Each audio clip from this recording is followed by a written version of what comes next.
So anger for these gone turn inward, going inside, they tend to isolate themselves. They become very needy.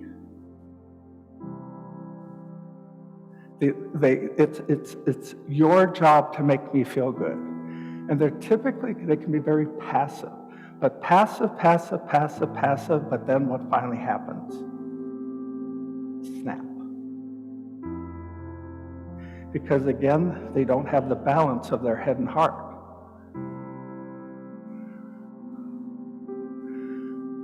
They live by excuses.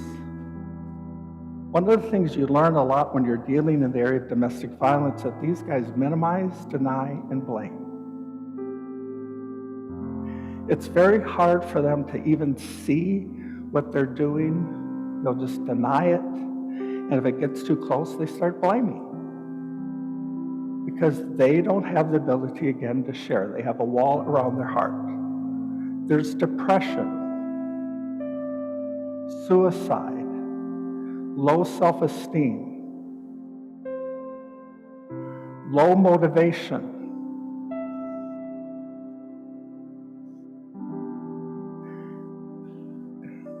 What does that next one say? Outward appearances.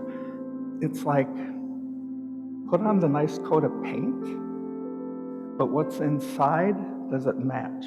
And that's why a lot of times too, we see people with domestic violence, they don't even, what we think look the part, but they hold it inside. And what's the next? It's also the glare of the light. Self-medication. Again, they carry over what they learned when they were younger to help them feel better, and they use drugs, alcohol, food, whatever it is to make them feel good. And also, there's also a high sense of perfectionism with somebody with anger going inward. They have a very hard time dealing with mistakes because they just don't know, again, how to process. It's all or nothing. Now, fear, anger, hurt going outward. They don't let people close to them. It's like they have this wall shield, and the only times that they really get in touch is maybe more so for like relationships, romantic relationships. And using sex as a way to feel close. So if you're not having sex with him, he doesn't feel close. That is his love language, which is even one of the love languages when it's just aspects of sex. There's control, short fuse, there's rage that doesn't fit the situation because rage can never fit the situation. One of the things I talk about is yelling, I think, is always abusive. There's two things I teach that you can yell in a house. Fire or come to dinner.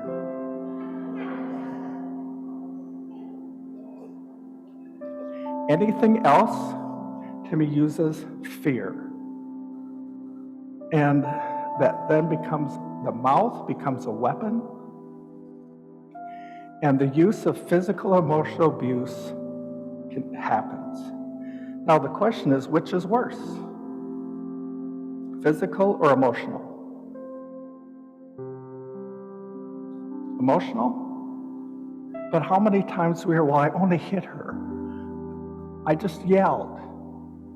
Well, he doesn't yell that much. But I agree. I think ultimately they're the same. Abuse is abuse. So if there's emotional or physical abuse, there is an abusive person in this home. And we know emotional abuse doesn't have the legal consequences, but we know it has the consequences of breaking relationships and creating fear in the home.